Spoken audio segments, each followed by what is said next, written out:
চ্যানেলে আপনাকে স্বাগত। বঙ্গবসুন্ধরার গৌরমণ্ডল স্থিত বিদেহী পিতৃদেবের আত্মকল্যাণার্থে মির্জাপুরস্থ মণ্ডল ভবনে এই মাঙ্গলিক পরম সুমঙ্গল ভাগবত পরম আয়োজন। এই মাহেন্দ্রক্ষণে অমৃতক্ষণে ইতিপূর্বে আমার মাতাজি গৌর গোবিন্দের স্মৃতি বুকে নিয়ে,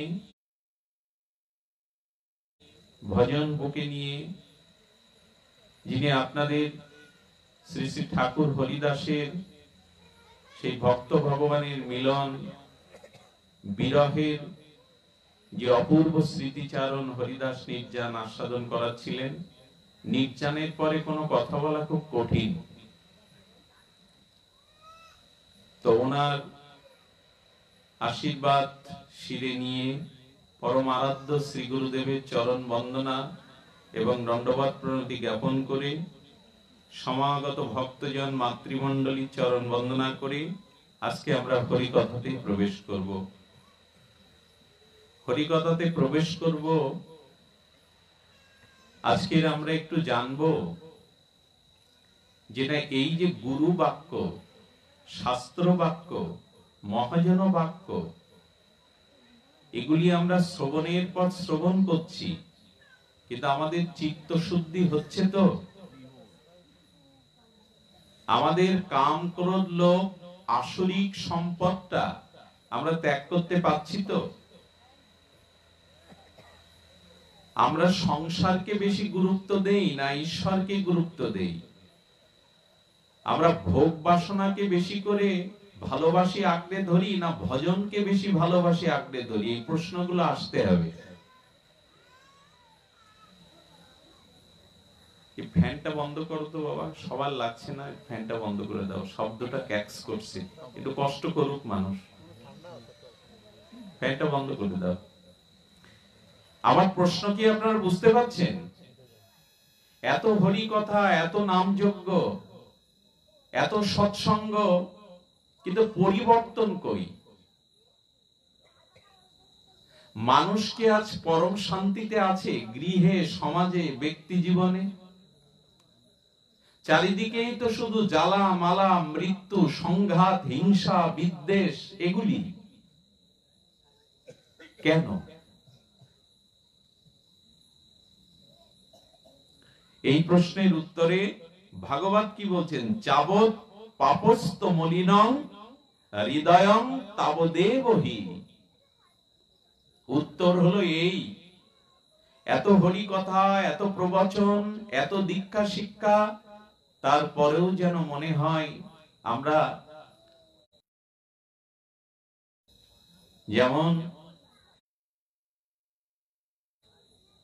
পিতা পুত্র সারা রাত সেই হাল আর ডাড় দিয়ে নৌকাটাকে বেয়েছে, তাদের কেন্দ্রে লক্ষ্যে যাবে। সকালে বৃদ্ধ মাঝি পিতা তার যুবক ছেলেকে বলছে যে ডাক টেনেছে সারা রাত, খোকা নৌকা কত দূর এগোলো?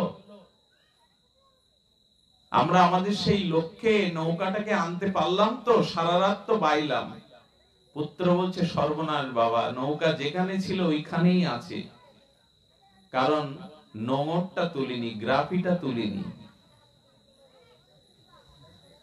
আচ্ছা, মায়েরা যে কাঁথা সেলাই করে, সারাদিন যদি ফোড় দিয়ে পরে দেখে যে আমি কতটা সেলাই করলাম, বলে একটাও ফোড় ওঠেনি, কারণ সেলাই করবার সময় সুতোটার পেছনে একটু গিট দিতে হয়, হয় কি না?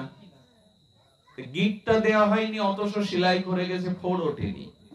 এখন কোটি কোটি অনুষ্ঠান, কোটি কোটি যাগযজ্ঞ, প্রতিদিন ভাগবত কথা সাধু সঙ্গ করেও যদি আমার মলিন হৃদয়, আমার পাপ হৃদয় শুদ্ধ না হয়, তাহলে তো প্রশ্ন জাগবে কেন হচ্ছে না?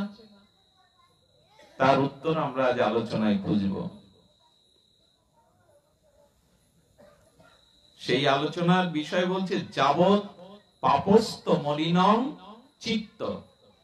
যতদিন মহামহা অপরাধ এবং পাপ আমার চিত্ত বা আমার মনে আছে, ন শাস্ত্রে সত্যবুদ্ধি সাধ, ন বুদ্ধি সদ্গুরু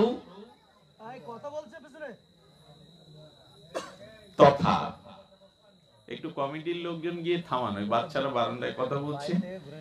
কি বলছেন একটু লক্ষ্য করুন এইদিকে। যাবত পাপস্ত মলিরং হৃদয়। আচ্ছা, কারো যদি পিত্ত দোষে দুষ্ট হয় জিহ্বা, বহুদিন জ্বর হয়েছে তো পিত্তটা গরম হয়ে গেছে, জিহ্বাটা দুষ্ট হয়েছে পিত্ত রসে, তখন মিছরি কি তার কাছে মিষ্ট লাগবে না চাওয়ালি তিতো লাগবে? যাকে সাপে দংশন করে, বিষাক্ত সর্প রক্তের মধ্যে সাপের বিষক্রিয়া মিশে যায়, তাকে নিমের পাতা খাওয়ালেও বলবে মিষ্টি লাগছে। স্বাদ পরিবর্তন হয় কিনা? এখন আমরা টাকাকে, যৌবনকে, কাম কামনাকে বেশি ভালোবাসি, গুরুত্ব দেই না ভগবানকে ভালোবাসি? খুব উত্তর হলো না, নামে মাত্র, অনুষ্ঠান মাত্র ভগবান ভগবান করি, কিন্তু অর্থ, রূপ, যৌবন, শব্দ স্পর্শকেই আঁকড়ে ধরে বসে আছি, ওইটা ছাড়তে পারি না। এক বাবাজি মহারাজ যোগী, যোগীদের তো বিশেষ ঐশ্বর্য থাকে, ক্ষমতা থাকে।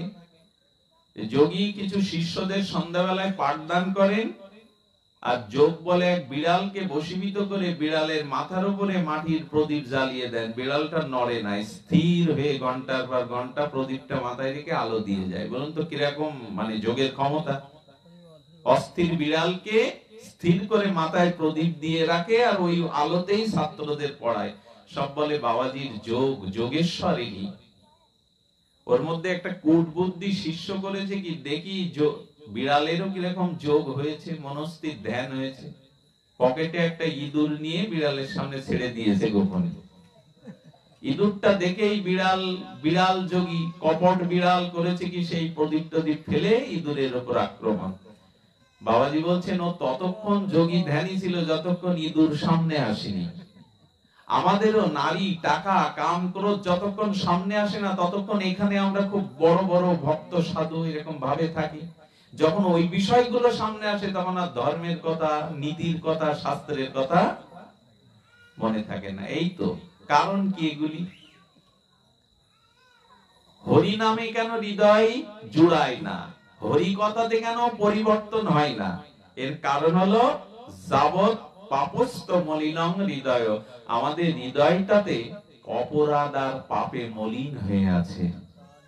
অনন্ত জন্মের, এক জন্মের না, গত গত জন্মের পাপ, দুর্বলতা, অপরাধ এই আমার চিত্তটাকে মলিন করে রেখেছে। যে কারণে ন শাস্ত্রে সত্য বুদ্ধি, গুরু বাক্যে, শাস্ত্র বাক্যে আমাদের সত্য বুদ্ধিটা আসছে না। বোঝা গেল কি কেন হচ্ছে না? পিত্ত দোষে দুষ্ট জিহ্বা থাকলে তো মিশ্রিতা তিতো লাগবে। এটি মিশ্রির দোষ না, এটি আমার জিহ্বা পিত্ত দোষে দুষ্ট হয়েছে, সেই রসেরই দোষ। তেমন শাস্ত্রতে, সাধু কথাতে, সাধু বাক্যে, শাস্ত্র বাক্যে আমার সত্য বুদ্ধি আসছে না। কেন না? যাবত মলিনং হৃদয়ং, আমার হৃদয়টা যাবৎ মলিন হয়ে। আচ্ছা, আল্ট্রাসাউন্ডের কথা বাদ দিন, বিজ্ঞানের প্রযুক্তিতে আগেকার দিনে পূর্ণ গর্ভবতী মায়ের গর্ভে ছেলে না মেয়ে এটা বাইরে দিয়ে বোঝা যাবে তো? আল্ট্রাসাউন্ডের কথা বাদ দিন, ওটা তো সেদিন আবিষ্কার হলো। মায়ের গর্ভের মধ্যে পুত্র সন্তান না কন্যা সন্তান, এটা বাইরে থেকে যে কেউ তো বলা সম্ভব না। সম্ভব কি? আয়নাতে যখন মল জমে যায়, দর্পণে যখন ময়লা জমে যায়, তখন মুখটা দেখা যায় তো? দেখার ক্ষমতা তো আছে। আয়নাতে বিম্বের প্রতিবিম্ব ছায়াটা পড়বে, আমি আমাকে দেখতে পাবো, কিন্তু যদি ময়লায় আবৃত হয়ে থাকে তখন মুখ দেখা যাবে? আচ্ছা, স্বচ্ছ সরোবরের জলে আকাশের পূর্ণ চাঁদের ছবিটা পড়ে তো, প্রতিচ্ছবিটা পড়ে তো স্বচ্ছ জলে, কিন্তু জলটা যদি ঘোলা হয় যাবে কি? চাঁদের দোষ না তো, জলই তো ঘোলা। মায়ের গর্ভের সন্তানটা চামড়া দিয়ে আবৃত করাই যেন বোঝা যাচ্ছে না গর্ভে ছেলে না মেয়ে। আয়নাতে ময়লা পড়ে গেলেও তেমনি মুখ দেখা যায় না। তেমনি যার হৃদয়ে অনন্ত জন্মের পাপ আছে, যার হৃদয়ে অনন্ত জন্মের মলিনতা পাপ এগুলি আছে, তার চিত্তেও সাধু বাক্য হরিকথা ভগবত বাক্য প্রকাশ হয় না। অনেক জন্মজনিত পুণ্যরাশি ফলং মহত সৎসঙ্গ শাস্ত্র শ্রবণাদেব প্রেমাদি জায়াতে ইতি। কার হয় হরিকথা শুনে প্রেম? সাধু বাক্যে হরিকথা শুনে নিজের চরিত্রকে পরিবর্তন করে। হরিকথা শ্রবণ করে কার জীবনে ভগবত ভক্তি প্রতিষ্ঠিত হয়? ভাগবত সঙ্গ করে হরিনাম সংকীর্তন করে নিজের পুরানো স্বভাব পরিত্যাগ করে কে শুদ্ধ হওয়ার চেষ্টা করে?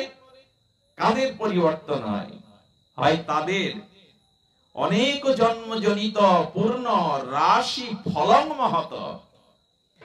অনেক অনেক পূর্ব জন্মে যারা ব্রত করেছে, দান করেছে, তীর্থ পর্যটন করেছে, সাধু সেবা করেছে, সেই সব অনেক জন্ম পূর্ণ রাশিকৃত মহৎ কৃপায় তার চিত্তটা বিশুদ্ধ বা শুদ্ধ হওয়ায় সৎসঙ্গ শাস্ত্র শ্রবণে তার হৃদয়ে প্রেম এলো, নির্মলতা এলো, তার হৃদয়ে প্রতিষ্ঠিত হলো ভগবান ভাবনা। যার হৃদয়ে অনেক জন্ম রাশিকৃত মহৎ কর্ম পূর্ণ কর্ম আছে, আমার তো নাই। এই জন্য আমার শাস্ত্র বাক্যে সাধু বাক্যে সাধু সঙ্গে পরিবর্তন হয় না। লক্ষ হীরার মতো পতিতা, হ্যাঁ, ঠাকুর হরিদাসের 3 রাত্রেই মাত্র সংস্পর্শে পরম মহন্তি হয়ে গেল। আর আমরা কত সাধু সঙ্গ করলাম, কত হরি কথা শুনলাম। বলেন না, আকাশে মেঘ জমে গেলে চাঁদের কিরণ তো প্রকাশ হবে না। এই কথাগুলো মূল। আবেগে শুধু ভাসলে হবে না। আমাদের চিত্তে অনেক পাপ আছে, আমাদের চিত্তে অনেক জন্মের অপরাধ আছে। এই মলিনতাগুলো না ঘুচলে শ্রদ্ধা ভক্তি হবে না। এই জন্য বলছেন যে আমাদের উচিত হবে যাতে এই মলিনতাগুলো দূর হয়। তো মলিনতা দূর হয় কিভাবে? মলিনতা ভাগবতে প্রহ্লাদ মহারাজ বলছেন। প্রহ্লাদ মহারাজ কি বলছেন? হে বৈকুণ্ঠনাথ, হে প্রাণনাথ, হে প্রাণেশ্বর, তোমার তত্ত্ব অতি দুর্গম। প্রহ্লাদ মহারাজ স্তুতি করে নৃসিংহদেব ভগবানকে বলছেন, প্রভু তোমার তত্ত্ব অতি দুর্গম, সহজে অনুমেয় নয়, সহজে অনুভূতি নয়। আমার এই মন তোমার তত্ত্ব নিরূপণে সর্বদাই অসমর্থ। প্রহ্লাদ মহারাজ বলছেন, যার জন্য নৃসিংহ অবতার হলো, বলছেন তোমার তত্ত্ব নিরূপণে আমি সর্বদা অসমর্থ। প্রভু আমার পক্ষে তোমার ঐশ্বর্য মাধুর্য, তোমার পরতত্ত্ব অসমর্থ, আমার সমর্থ নাই। যেহেতু আমার মনটি অসাধু, কি উক্তি ভগবানের কাছে! ভক্ত বলছে, যেহেতু আমার মনটা সাধুকৃত নয়, অসাধুকৃত, শুদ্ধ নয় প্রভু। প্রহ্লাদ মহারাজের এই নিবেদন। আমরা তো বাইরে কত অভিমান, আমি এত বছর নাম করি, এত বছর দীক্ষা নিয়েছি, এই লক্ষ্য নাম করি, অমুক তমুক। প্রহ্লাদ মহারাজ কি বলছেন দেখুন, প্রভু আমার চিত্তটি অসাধু।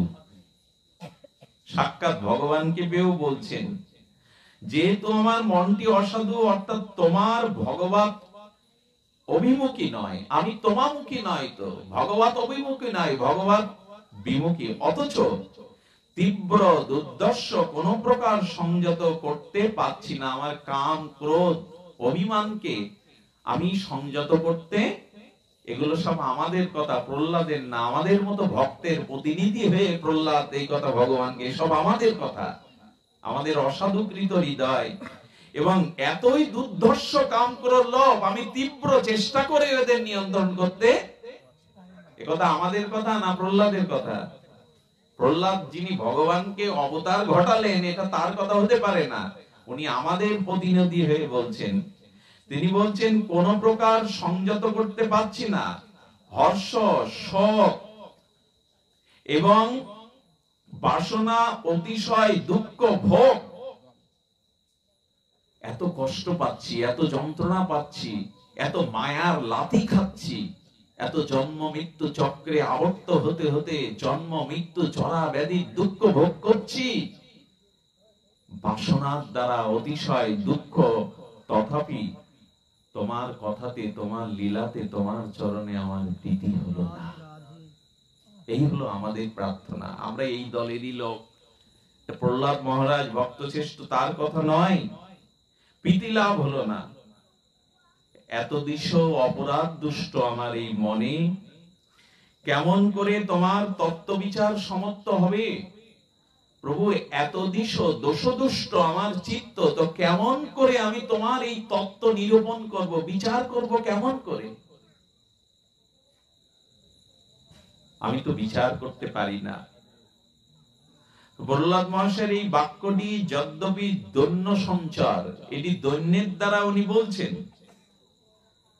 তো এই জন্য আমাদের উচিত হবে কি, যে চিত্ত যাতে নির্মল হয়, চিত্ত যাতে বিশুদ্ধ শুদ্ধ প্রাপ্ত হয়, সেই ভাগবত শাস্ত্র অনুমোদিত ক্রমে আমাদের পথ চলা, যাতে করে আমাদের এই পাপ ও মলিন চিত্তে, অপরাধ যুক্ত, মাকে বসতে দাও, মা এখানে আসো, মা, পাপ মলিন চিত্তটি বিশুদ্ধ হয়। এখন সেই বিশুদ্ধকরণের কথাই আমরা শাস্ত্র থেকে শুনবো। জয় নিতাই গৌর প্রেমানন্দে, হরি বল।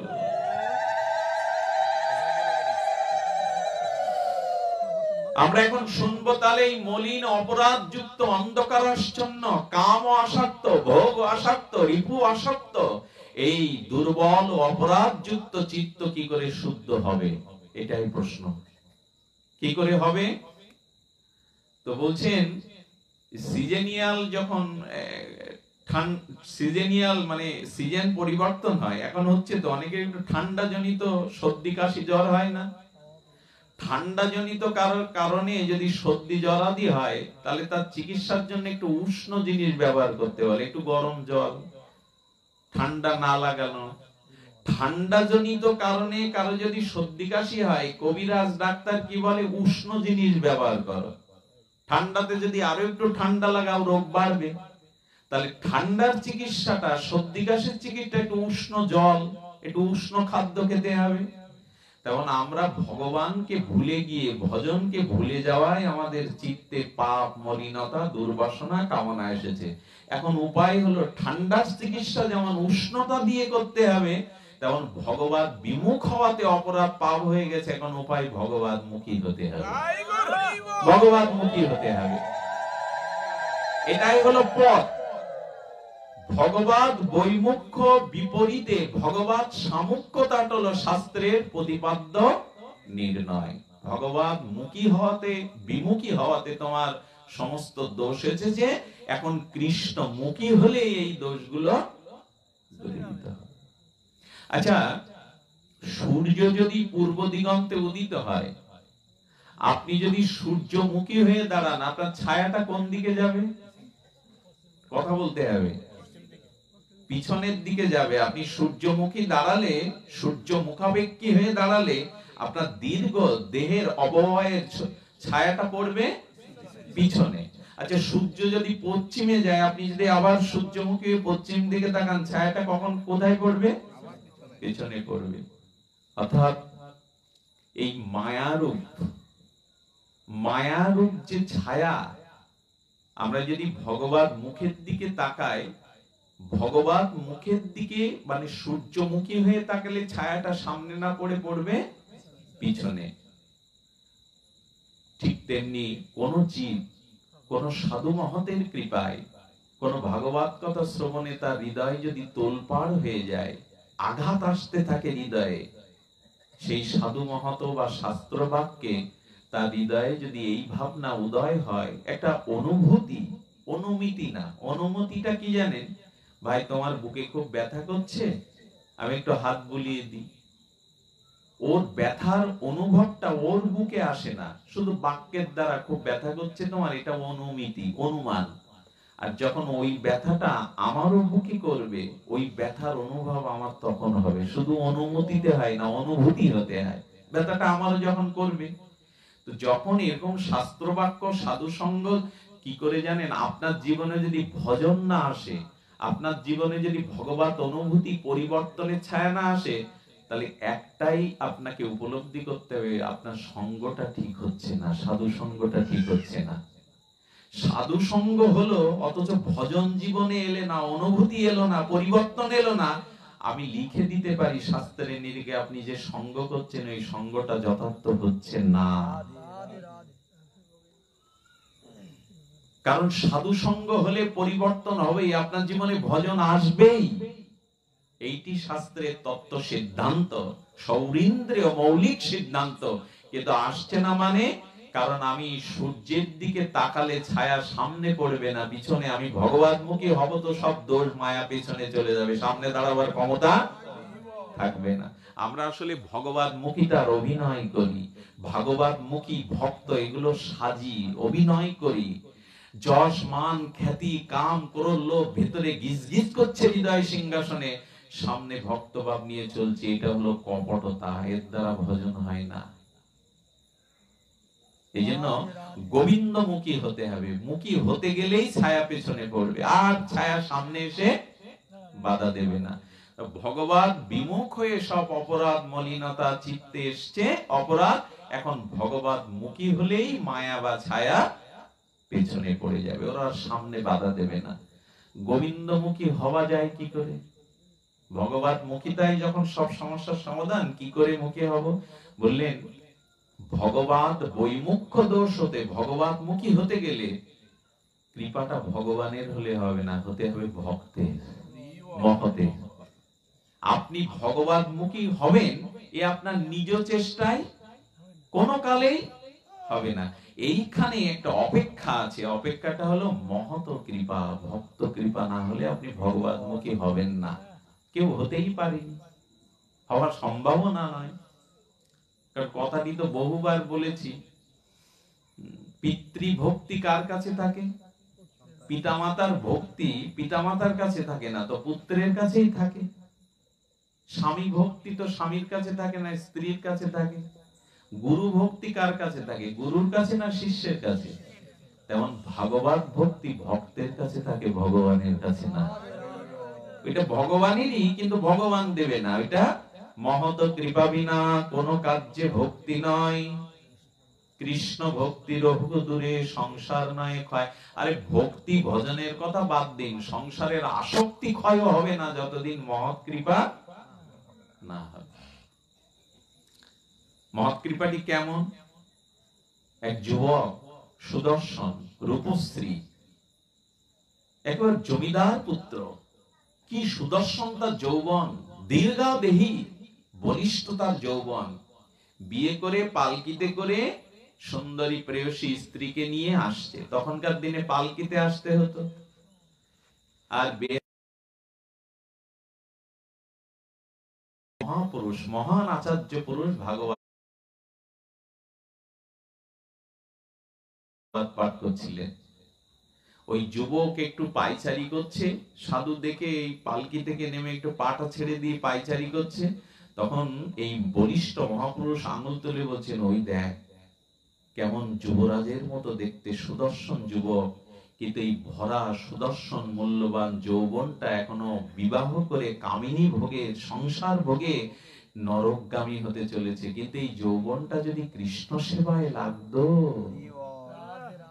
কথাটা ওর কানে না, বুকে গিয়ে বর্ষির মতো বেঁধে গেল। বাসর রাতে সুন্দরী স্ত্রীর দিকে লক্ষ্য নেই, ওই কথাটাই তার বুকে। আচ্ছা, যার বুকে একটা লোহার শলাকা তীর বিদ্ধ করে দিয়েছেন জোর করে, তার সামনে খাদ্য খাবার ভালো লাগবে তো, বাড়ি গাড়ি ভালো লাগবে তো? যার বুকে তীর ফিটানো, যে পাখিটাকে শিকারী তীর বিদ্ধ করেছে, ওর গান গাইবে তো, ডাকবে তো কোকিলের কুহু স্বরে? তীর বিদ্ধা পাখি ছটপট করা ছাড়া সঙ্গীত করবে কি করে? তেমনি ওর বুকে সাধুর কথা লেগে গেছে। স্ত্রীকে সব বৃত্তান্ত বলে বাসর রাতে নিজের নবপরিণীতা বধূকে ছেড়ে ওনার চরণে এসে পড়লেন, গুরুদেব আমি ভজন করতে চাই, আপনি কেন বললেন এই যৌবনটা যদি কৃষ্ণ সেবায় লাগতো? গুরুদেব বললেন, তুই আসবি আমি জানি, এই জন্য প্রদীপ জ্বালিয়ে দরজা খুলে বসে আছি। ইনি হলেন শ্রীনিবাস আচার্য প্রভু মহাপ্রভু দ্বিতীয় কলেবার। আর এই যুবকটা পরবর্তীতে হয়েছিলেন অষ্ট কবিরাজের একজন, রামচন্দ্র কবিরাজ। এক কথায় মহৎ কৃপা ছাড়া হয়? ওই যে কৃপা করে বলে দিলে, বিধে গেল, পরিবর্তন হয়ে গেল, কবিরাজ হয়ে গেল। আমাদের হয় না কেন? আমাদের হয় না এরকম কোন মহতের? আচ্ছা, তাহলে এ যাবৎ পর্যন্ত কোন মহতের সঙ্গ আমার হয়নি? এ কথা তো বিশ্বাস করা যায়। কত বৃন্দাবন থেকে মহারাজ আছে, কত বড় পাঠক আসে, কত বড় বড় ভক্ত আসে, তাদের কথাও তো শুনেছি, তাদের সঙ্গও তো করেছি, তাদের মুখেও হরি কথা শুনেছি, হলো না কেন? আপনাদের কি মনে হয় আপনারা কোনো সাধুর সঙ্গে যাওয়া পর্যন্ত করেননি?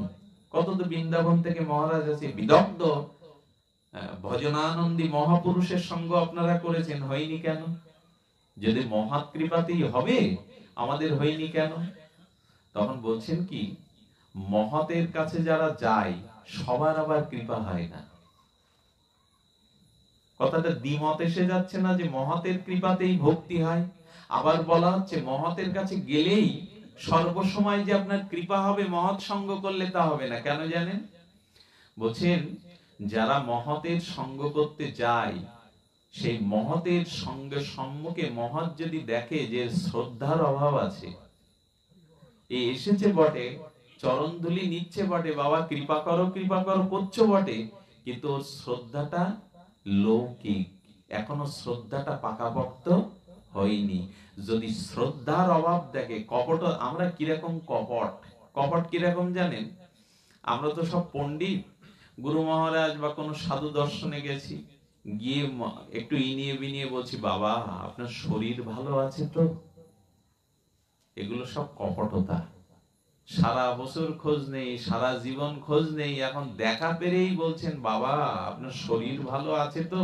আচ্ছা, বাবা যদি বলে খুব ভালো নেই, 1 বছর আমার পাশে থেকে আমার একটু চরণ সেবা কর, তখন কি উত্তর দেবেন? খুব তো আবেগে জিজ্ঞাসা করলেন, বাবা আপনার শরীর ভালো আছে তো? এগুলো কপটতা। বলে তাহলে কি বলতে হবে সাধুর সামনে গিয়ে? বলেন ওই জয় রাধে বলাই ভালো, অন্য কিছু না বললে ঠকে যাবেন, ধরা পড়ে যাবেন। বাবা আপনার কত কত ভাবি, বাবা আপনার কারণে আপনার পাঠ শুনি আমরা, বাবা আপনার কথা কত স্বপ্ন দেখেছি, এটা আবেগ তাড়িত কথা সাধুদের সামনে বলতে নেই। ওরা 7 জন্ম পড়ে দিতে পারে। যদি দেখে এই লোকটা প্রণাম করছে, কথা বলছে ঠিকই, কিন্তু এর ভিতরে শ্রদ্ধার অভাব, বললেন সাধু তাকে কৃপা করবার ক্ষমতা থাকলেও কৃপা করবে না। এই জন্য আমাদের হয়নি। আমরা অনেক ভক্ত সঙ্গ করেছি, অনেক মহতের সঙ্গ করেছি, হয়নি কেন? এখানে শ্রদ্ধার অভাব। আচ্ছা, বৃষ্টির ধারা, আকাশ থেকে মেঘমালা থেকে বৃষ্টির ঝরঝরের ধারা বইছে। আচ্ছা, ওই বৃষ্টির বাড়িটা যদি তপ্ত কোনো কড়াইয়ের উপরে রুটি সেকে কি দিয়ে, তাওয়া, ওই তপ্ত তাওয়ার উপরে 1-2 ফোঁটা বৃষ্টির জল পড়ে, ওখানে দাঁড়াবে তো?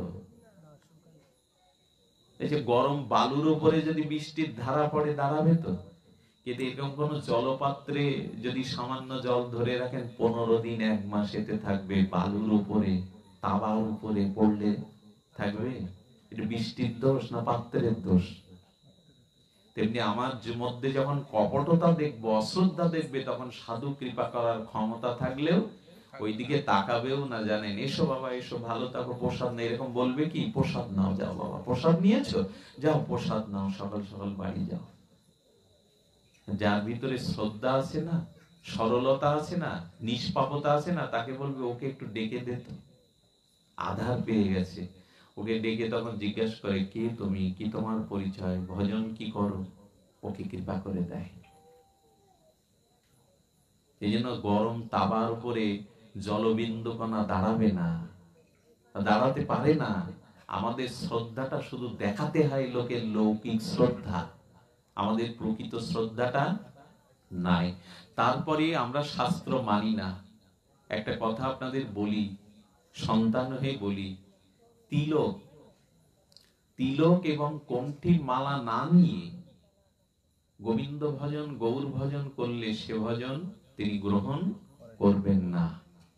যার বৈষ্ণব মন্ত্রে দীক্ষা নিয়েছেন, যিনি বৈষ্ণবের চরণাশ্রয় করেছেন, গৌড়ীয় বৈষ্ণব মন্ত্রে তাকে তিলক না নিয়ে যদি জপ ধ্যান গ্রন্থ অধ্যয়ন যাই করেন সব নিষ্ফল, ছাই ঘি ঢালা।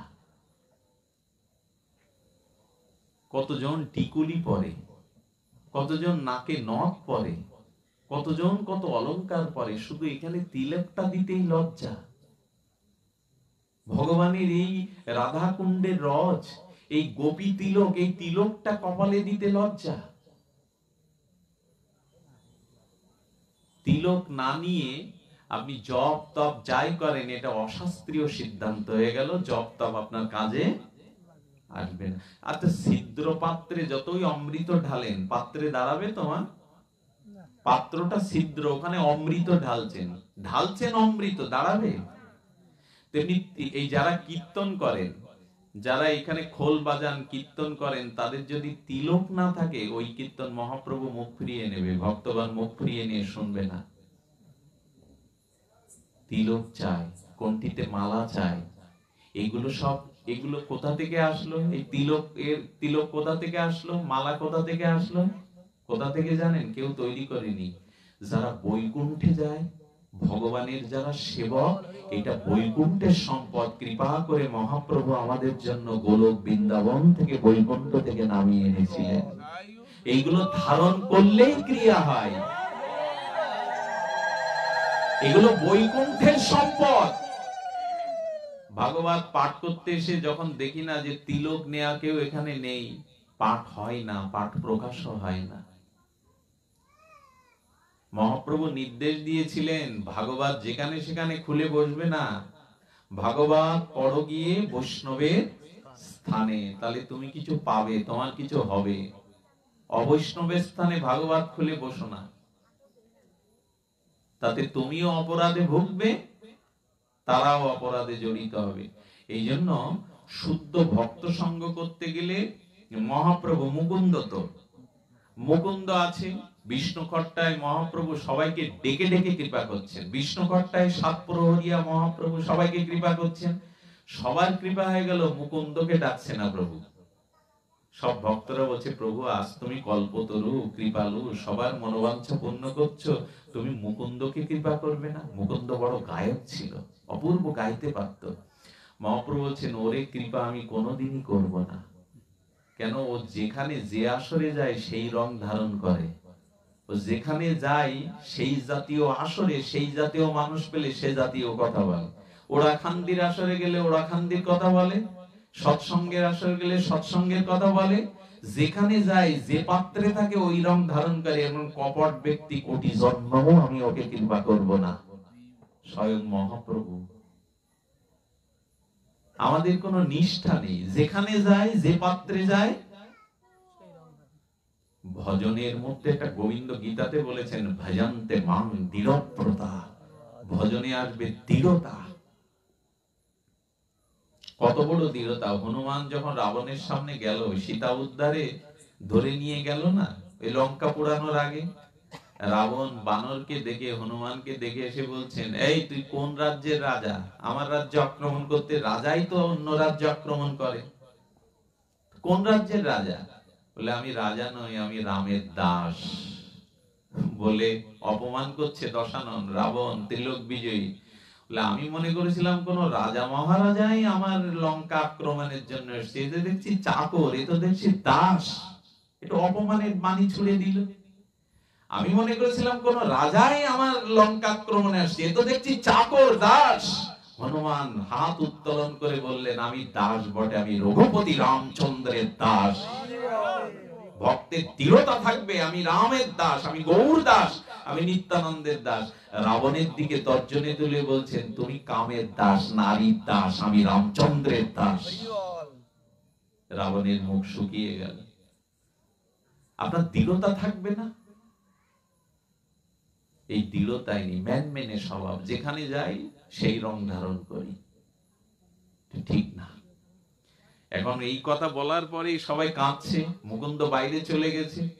মহাপ্রভুকে বলছেন এক ভক্ত প্রভু ও কোনোদিন তোমার কৃপা পাবে না, বলে যা ওকে বলে দে কোটি জন্ম পরে পাবো। এই কথা শুনে নাচছে, গাইছে, গড়াগড়ি দিচ্ছে, অশ্রু জলে মুকুন্দ বলছে, হ্যাঁ আমি কৃপা পেয়েছি, আমি কৃপা পেয়েছি। বলে কোটি জন্ম কি একটা দুটো জন্ম? বলে কয়েকশো কোটি জন্মেও কৃপা হতো না যদি চৈতন্য কৃপা না হয়। 1 কোটি জন্ম বলেছে মানে আমি তাকে পাবো, এই আনন্দেও নৃত্য করছে। কত দৃঢ়তা, কত বিশ্বাস জন্মে গেছে, শ্রদ্ধা। মহাপ্রভু তখন রোগী বললেন, কোটি জন্ম লাগবে না, তোর এখনই কৃষ্ণ ভক্তি হোক, তোর বিশ্বাস জমে গেছে। এটা বিশ্বাস আমাদের নেই। এই যে হরি কথা শুনছি, এই কথার প্রতি কোনো বিশ্বাস রাখি না আমরা। আমাদের শ্রদ্ধাটা অটুট না, শ্রদ্ধাটা চাই। খুব বড় বড় কথা বলে কিছু হবে না, আগে শ্রদ্ধা আনুন। ভ্রমিতে ভ্রমিতে কোন ভাগ্যবান জীব এই সাধু সঙ্গ করতে করতে, ভ্রমণ করতে করতে গুরু কৃষ্ণ প্রসাদে পায় ভক্তিলতা। সবার জানা কথা, সবার মুখস্থ কথা, সবার ঠোঁটেও এ কথা আছে, কিন্তু এই বীজটা কি? এই যে ভ্রমণ করতে করতে, সঙ্গ করতে করতে ভক্তিলতা বীজ দিয়ে দিল সাধু গুরু বৈষ্ণব। এই বীজ কি? কিসের বীজ? ওই বীজটাই হলো শাস্ত্রীয় শ্রদ্ধা। সাধু সঙ্গ করে যদি শ্রদ্ধা জন্মায়, গুরুতে, বৈষ্ণবে, তুলসীতে, ভাগবত শাস্ত্রে যদি আপনার অটুট শ্রদ্ধা জন্মায়, তখনই কিছু পেয়ে গেলেন। গোবিন্দ বললেন, যার শ্রদ্ধা নেই 10 কলসি ঘি ঢেলে হোম করুক আর কোটি কোটি অর্থ দান করুক, হস্তি স্নানের ন্যায় নিষ্ফল। হাতি যেমন জল ঘুরিয়ে চান করে আবার কাদামাকে, তোমার ওই যাগযজ্ঞ তাই হয়ে যাবে যদি শ্রদ্ধা না থাকে। এখন শ্রদ্ধার অভাব আমাদের। এই জন্য আমাদের এখন উপায় কি বলছেন নিমি মহারাজ, বলছেন নিমি মহারাজ ভাগবত চরিত্রের অন্যতম নিমি, যতদিন পর্যন্ত জীবের ভক্তিতে দৃঢ় শ্রদ্ধার উদয় না হয়। কতগুলি এত মূল্যবান জীব গোস্বামীর ভক্তি সন্দর্ভের কথা এগুলি, আমি কেবল অনুবাদ করছি। আমি তার কথাগুলিকে, প্রসাদগুলিকে কেবল অনুবাদ করছি, এই ছাড়া তো নিজের কিছু পাণ্ডিত্য নাই, নিজের দেওয়ার কিছু নাই। যতদিন পর্যন্ত জীবের ভক্তিতে দৃঢ় শ্রদ্ধার উদয় না হয়, কথাটি দুবার বললাম, না হয়, ততদিন পর্যন্ত কায় মন বাক্যে কৃত ক্রিয়ামান লৌকিক বৈদিক সমস্ত ভগবত কর্ম সমর্পণ যথার্থ হবে না। কত বড় কথা গোস্বামীজি। শ্রদ্ধা চাই বলছেন। এই জন্য আমাদের বারবার অনর্থগুলি এসে আমাদের বাধা দেয় কেন? যেমন রঞ্জু স্বরূপের অস্ফূর্তি জন্য সর্প ভ্রান্তি উপস্থিত হওয়ার ভয় প্রভৃতিতে উপস্থিত হয়, রঞ্জু স্বরূপের জ্ঞানোদয় হলে সর্পভ্রান্তি নিবৃত্তি ভর বিদূরিত হয়। বোঝা গেল কথাটা? এদিকে লক্ষ্য করুন, বোঝা গেল? বোঝা গেল না? কি বললাম সাধু ভাষায়? অন্ধকারে রাস্তা দিয়ে ভাগবত শুনে যেতে যেতে সাপ সাপ বলে চিৎকার করলেন, আসলে ওটা সাপ না, একটা রঞ্জু বা দড়ি। যতদিন শ্রদ্ধা না হবে ততদিন সাধু বাক্যে ওই দড়িতে সাপ মনে হবে, সংসারকে ভালো লাগবে। উল্টো দেখবেন আপনি, দড়ি পড়ে আছে আপনার কাছে, অন্ধকার, আলো নেই, এই সাপ সাপ বলে ভয়ও পেলেন, চিৎকার করলেন, পাটা তুলে একটু পেছনে আসলেন। যদি আলো থাকতো, যদি আলো দিয়ে দেখতাম এটা সাপ না দড়ি, তখন এই ভয়গুলো আসতো? আমাদের যতদিন এই শ্রদ্ধার আলো যার হৃদয়ে আছে, সে স্বরূপ বুঝতে পারে, সে বুঝতে পারে ভগবানের ভজনে ছাড়া, ভগবানের চরণে ছাড়া এ জগতে কোনো শান্তি নেই, কোনো কল্যাণ নেই। তাই কপটতা করে লাভ নেই, ওই চরণেই ভজন করতে হবে যদি জন্ম মৃত্যু দুঃখ এড়াতে চাই। এই স্বরূপের জ্ঞান কখনোই আলো হাতে থাকলে, নালে দড়িটাকেই সাপ ভেবে আমরা ভুল করে বলবো। তাই বলছেন মম মায়া দুরাত্ময়া, মায়াকে তুমি দূর করতে পারবে না। এখানে বলছেন যে ভগবানের শক্তি, ভগবান বলছেন মায়া হলো ভগবত শক্তির প্রতারণা করায়, ভগবানকে দেখতে দেয় না, ভগবানকে ভজনা করতে দেয় না, সংসারকে ভালো লাগায়, স্ত্রী পুত্রকে ভালো লাগায়। ভগবানকে প্রতারণা করার একজন আছে, এই মায়া। এই মায়াকে দূর করতে গেলে বলছেন যে মায়া কি করে? অসত্যকে সত্য, সুখকে দুঃখ, পরকে আপন আর জড়কে চেতন বুদ্ধি করে, এর নাম মায়া। পরকে আপন মনে করায় আর আপনকে পর করায়, এটি কে করায়? মায়া। বোঝা গেল? এখন একটু বলবো আমাদের আপন কে। বলে আপন একমাত্র শ্রী গুরু ভগবান, তিনি ছাড়া তো প্রকৃত আপন বান্ধব কেউ নাই। কিন্তু আমরা কাকে আপন মনে করে বসে আছি? স্ত্রী, পুত্র, বন্ধু বান্ধব, যৌবন, এইগুলিকেই তো। এটা কি রঞ্জুতে সাপ দেখা না? আপনকে মুখে বলি ভগবান তুমি বিনা কেউ নাই, তোমার মতো আপন কেউ নাই, তোমার মতো ব্যথা কেউ বোঝে না, অথচ জড়িয়ে ধরে আছি কাদের? স্ত্রী, পুত্র, এদের যারা আপন নাই। এটা করছি কেন? এটা বিপরীত বুদ্ধি, এটা মায়ার বুদ্ধি। এই জন্য এই মায়া পিছাসী পালাবে সাধু মন্ত্রে। সাধুর কাছে এসে এই মায়া বুদ্ধি যখন পালাবে তখন কি হবে? তখন আমরা প্রকৃত অর্থে এই তত্ত্ববস্তু জানতে পারবো। বলছেন তত্ত্ববস্তু জানাটা কি? তত্ত্ববস্তু জানাটা হলো এই যে ধর্ম, সাধুসঙ্গ, হরিকথা, এর তত্ত্ববস্তু হলো এর ফল একমাত্র আমি যেন নিজের সুখের জন্য কোনো কিছু না চাই। অনেকক্ষণ কথা হয়েছে, মা তো অনেকক্ষণ পাঠ করেছে, আর নির্জানের পরে কোনো কথা বলা যায় না। ভক্ত ভগবানের এত বিপ্রলব্ধ রসের কথার পরে বলা কঠিন। তো আমি একটু শুরুর থেকেই শুরু করলাম। শুরুতেই শুরু কথা করতে বলবো, সেইটা হলো আপনার জীবনে ভাগবত ভক্তি শুরু হয়েছে, শাস্ত্রীয় শ্রদ্ধা শুরু হয়েছে, এই কথাটি আপনি বোঝবাদের একটা থার্মোমিটার আপনাদের জানিয়ে যায়। আপনি বুঝতে পারবেন আপনার শ্রদ্ধা এসেছে, আপনি বুঝতে পারবেন এবার আপনার ভগবত ভজন হবে। কোন লক্ষণে জানেন? যখন সাধু মুখে হরি কথাতে আপনার রুচি হবে, ভাগবত কথাতে যখন রুচি হবে। কথাটি বোঝা গেল? রুচি মানে, রুচি মানে ক্ষুধা। হরি কথাতে যদি আপনার রুচি হয় তাহলে বোঝা যাবে যে আপনার এবার শ্রদ্ধা এসেছে। আপনি এবার দরদর করে এগিয়ে যেতে পারবেন, ক্রমান্বতিতে এগিয়ে যেতে পারবেন। আমি কিন্তু আপনাদের মুখগুলো দেখতে পাচ্ছি, অনেক মুখের দিকে তাকিয়ে মনে হচ্ছে উনি এখন ছুটি চাইছেন, ওনার চোখ এখন বিশ্রাম চাইছে।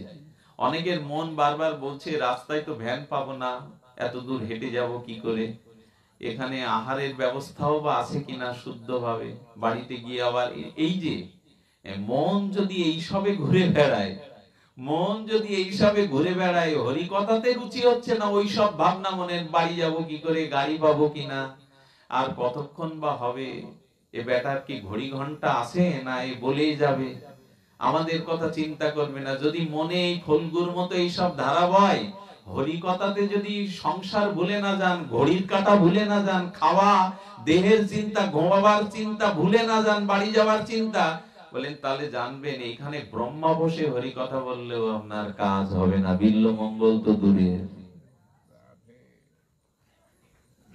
তাহলে হরি কথাতে যখন সব ভুলে যাবেন, কিরকম ভুলে যাবেন জানেন?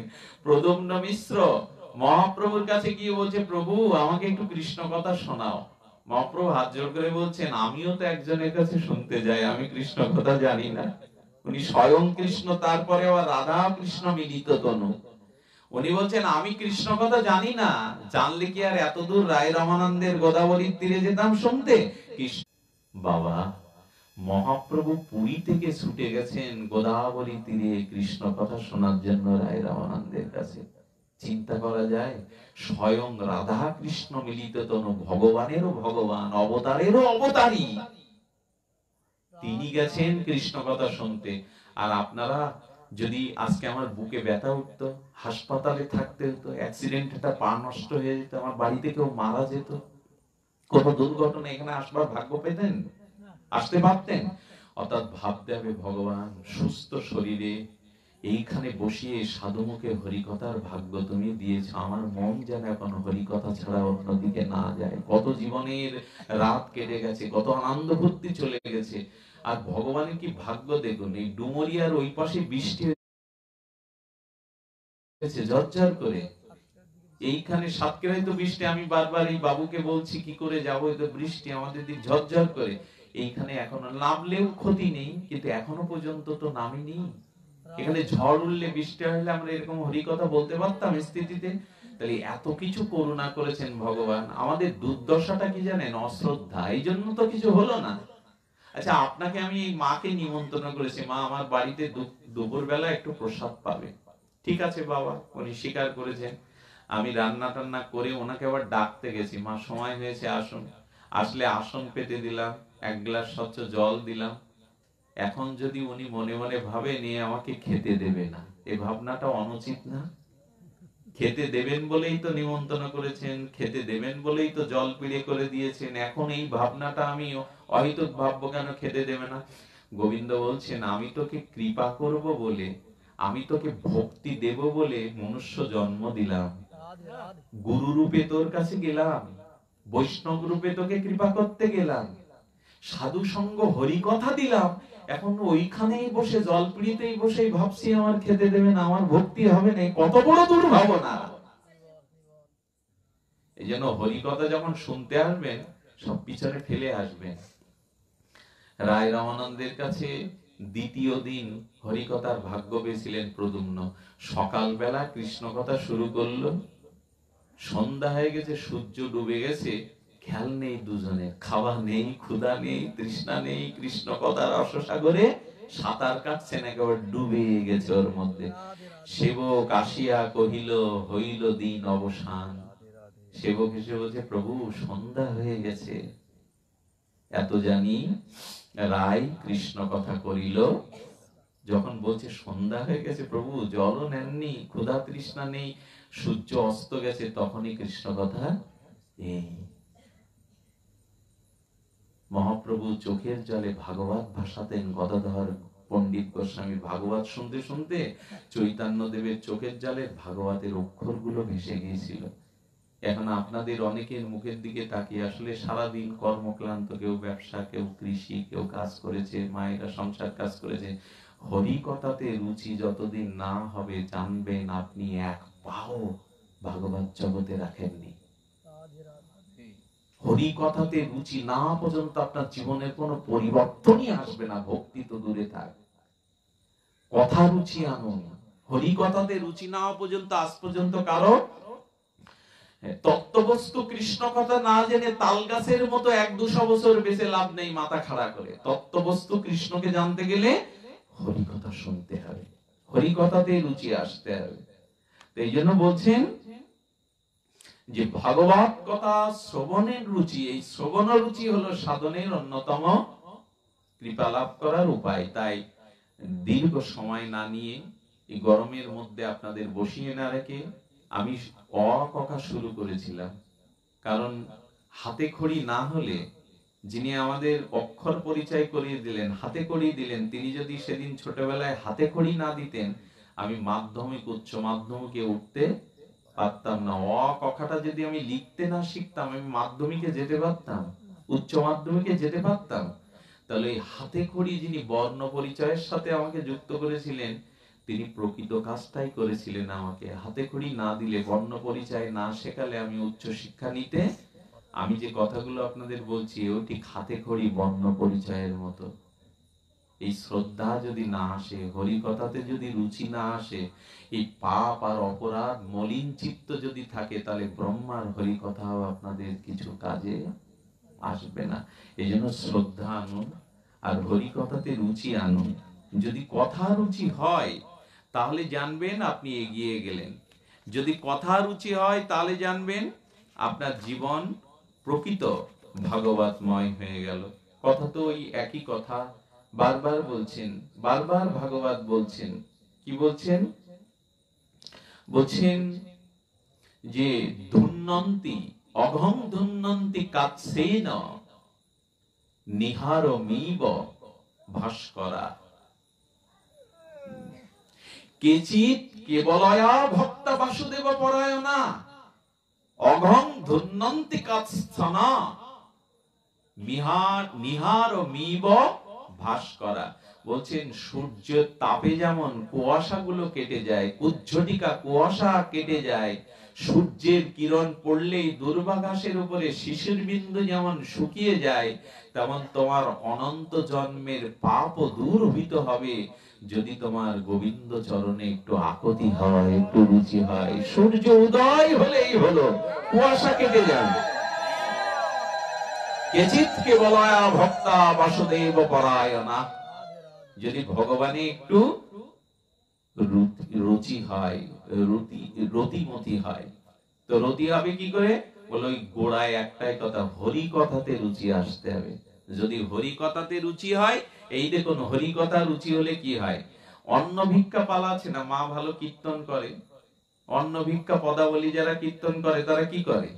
অন্ন ভিক্ষা পালা শুনেছেন তো? কৃষ্ণ বলরামকে বলা হচ্ছে, সকারা বলছে, কানাই আমাদের বড় ক্ষুধা লেগেছে ভাই, তুই তো যা চাস তুই জোগাড় করে দিস। আরে 10 হাত এক মা এসে তোকে খাওয়ায়, মানে দুর্গা খাওয়ায়, 5 মাতা এসে তোকে খাওয়ায়, তোর তো কোনো অভাব নেই বৃন্দাবনে। তুই যখন যা মনে করিস, 4 মাতা আলা আসে তোকে প্রণাম করতে, 5 মালা এসে তোকে কোলে করে খাওয়ায়, 10 হাত যারা আছে সে এসে তোকে খাওয়ায়, তো খুব ক্ষুধা লেগেছে কানাই, খাওয়ার ব্যবস্থা কর। কানাই বলছেন কি, এক কাজ কর, ওই ব্রাহ্মণ পল্লীতে গিয়ে দেখ ব্রাহ্মণরা যজ্ঞ করছে, ওইখানে পরমান্ন যজ্ঞের আহুতি দেবে, ভালো ভালো মিষ্টান্ন পরমান্ন আছে, যা আমার কথা বল যে আমাদের কানাই আমরা ক্ষুধার্ত চেয়েছে, দিল, সেদিন দিল ওরা। যারা এই পালাটা শুনেছেন দেয়নি, লাঠি তুলেছিল। কে তোদের কানাই? আমরা আহুতি দেব এই পরমান্ন, এই মিষ্টান্ন পরমান্ন যজ্ঞে আহুতি, আগুনের মধ্যে আহুতি দেব। কোথায় কানাই? তোরা যদি জ্বালাতন করিস, এই মন্ত্র ভুল হয়, কাঠের চলা তুলেছে। কাঁদতে কাঁদতে কানাই কি বলছে, কোন জায়গায় পাঠালি তুই?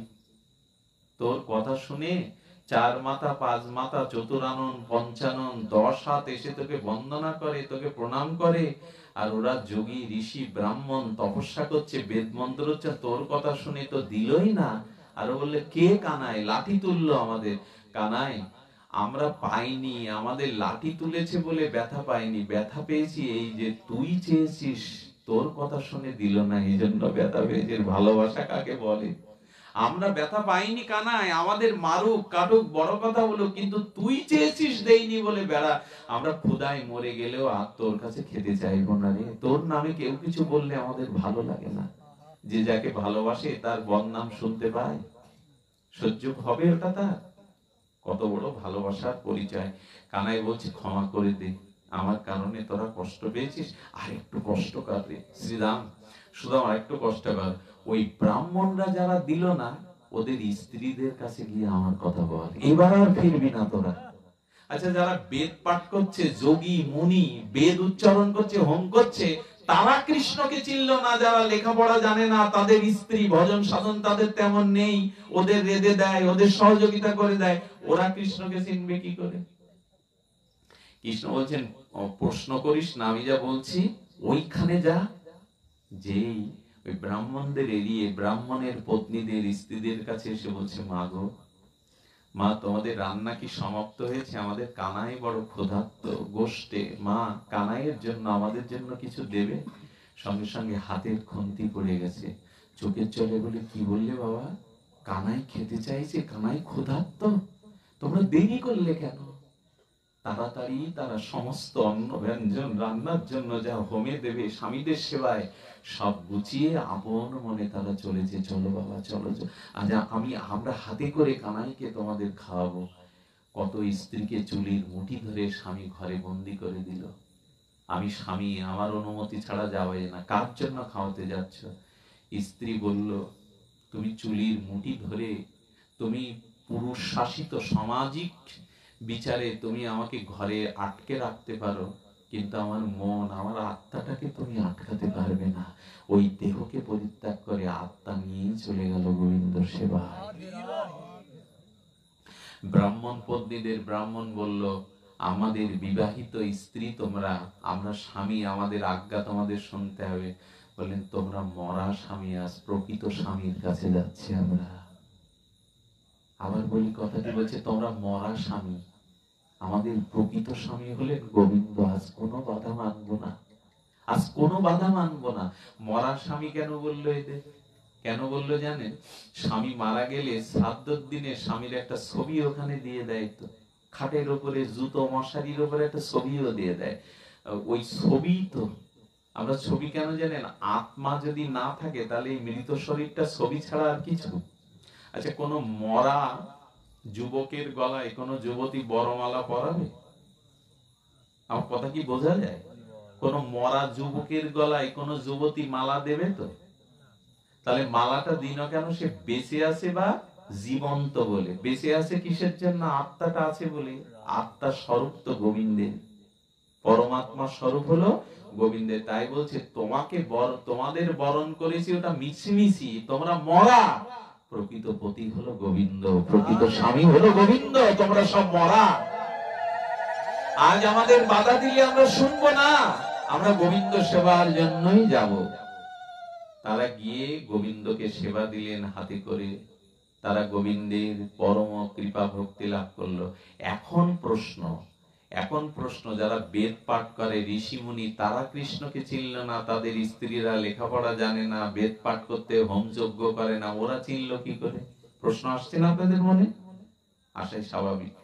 তার উত্তর কি? তার উত্তর শুনুন। এই গোপীরা, বৃন্দাবনের গোপীরা দধি মাখন বেচতে আসতো না?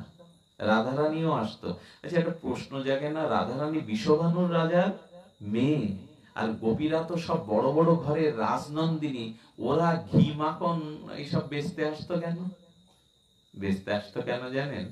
ওদের রাতে ঘুম হতো না, কৃষ্ণকে দেখতে হবে, তবে বাইরে থেকে তো বের হওয়া যায়।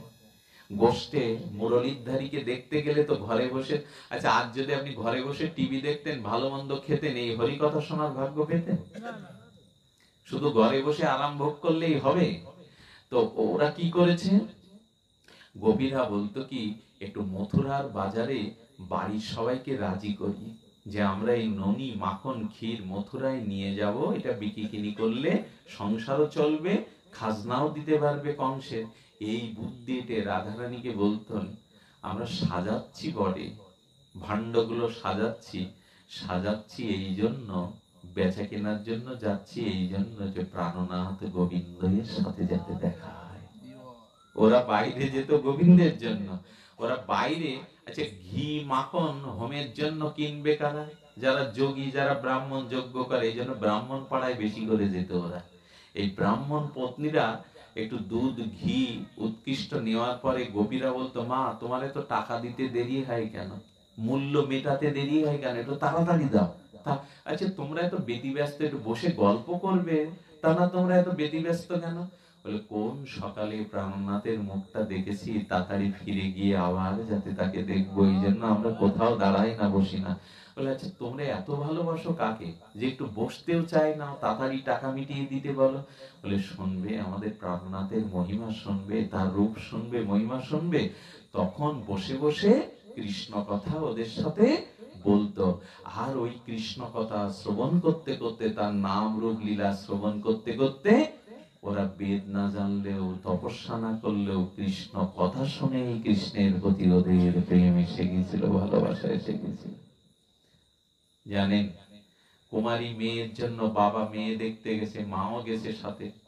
এই মেয়ে বর দেখতে গিয়ে, মানে মেয়ের বর বিবাহ দেবে পাত্র দেখতে গিয়ে বাড়ি এসে বলছে, আহারে এমন সুপাত্র, কি তার রূপ, কি তার সৎ ব্যবহার, আর এমন বংশ। আচ্ছা, যে মেয়েটার জন্য পাত্রে দেখতে গেছে, সেই মেয়েটা কি পাত্রকে দেখেছে ইতিপূর্বে? দেখেনি। মানে দেখতে তো ছেলে আসেনি, ছেলে দেখতে কন্যার পিতামাতা গেছে, গুরুজনেরা গেছে। এখন ছেলে দেখে এসে ছেলের প্রশংসা করছে ঘরে বসে, আহা কি রূপ, কি ধন্য, কি শিক্ষা, কি বংশ, এমন ছেলেকে যদি মেয়ে না দিতে পারি সব বৃথা হয়ে যাবে। আচ্ছা, এই মেয়েটা এ ঘর থেকে শুনছে ছেলেটার এমন দেখতে, বাবা মা বলছে কি তার রূপ, কি তার বংশ পরিচয়। মেয়েটা ছেলেটাকে না দেখলে ওই সব গুণ শুনে মেয়েটার মনে মনে একটু কল্পনা আসে না, এরকম ছেলেকে পেলে তাহলে আমি ধন্য হতাম। যে কোনোদিন দেখিনি তার প্রতিও একটু পূর্বরাগ এসে গেল ছেলেটার রূপ মহিমা শুনে।